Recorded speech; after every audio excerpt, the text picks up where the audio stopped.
নলবাৰীৰ এগৰাকী ছাত্ৰীৰ এবছৰৰ পঢ়াৰ খৰচৰ দায়িত্ব ল'লে মন্ত্ৰী জয়ন্ত মল্ল বৰুৱাই। মন্ত্ৰী বৰুৱাৰ মহানুভৱতাৰ শলাগ ল'লে সকলোৱে। নলবাৰীৰ MNC বালিকা মহাবিদ্যালয়ত চলি আছিল মন্ত্ৰী জয়ন্ত মল্ল বৰুৱাৰ সৈতে মহাবিদ্যালয়খনৰ ছাত্ৰীসকলৰ মত বিনিময় অনুষ্ঠান। মত বিনিময় অনুষ্ঠানতে ছাত্ৰী নীলাক্ষী দাসে কান্দি কান্দি মন্ত্ৰীক অৱগত কৰালে পঢ়াত তেওঁ সন্মুখীন হোৱা সমস্যাৰ কথা। পিতৃৰ উপাৰ্জনৰ একমাত্ৰ মাধ্যম অটো টেম্পো গাড়ীখন চুৰি কৰি লৈ যোৱাৰ পিছত পৰিয়ালটো সন্মুখীন হোৱা সমস্যাৰ কথা। নিজৰ মাটি নোহোৱাৰ বাবে স্কলাৰশ্বিপ লাভৰ পৰা বঞ্চিত হোৱাৰ কথাও ব্যক্ত কৰে মন্ত্ৰীৰ সন্মুখত। কি নাম তোমাৰ? নীলাক্ষী দাস। ক'ত ঘৰ? ফুলকুছি মেডিকেল হস্পিটেলৰ কাষতে মোৰ ঘৰ।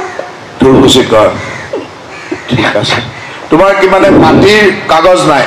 মাটি নাই, তোমালোকৰ মাটি নাই, কি গাড়ী চলাইছিল?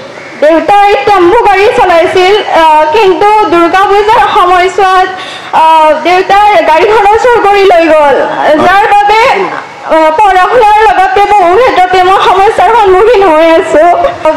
কলেজলৈ আহিবলগীয়া হ'লে ৰাতিপুৱাই এটা মনলৈ আহে যে গাড়ীত তেল ভৰাবলগীয়া হ'ল, ক'ৰ পৰাই মানে মই পইচা ল'ম, সেনেকুৱা বহুত অসুবিধা। কোন ছেমিষ্টাৰ?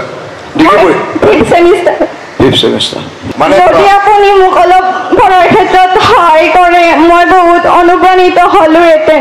ঠিক আছে, মই তোমাক সহায় এটা কৰি দি আছো। ধন্যবাদ ছাৰ। তাৰ পিছতে মন্ত্ৰী জয়ন্ত মল্ল বৰুৱাই দেখুৱালে মহানুভৱতা।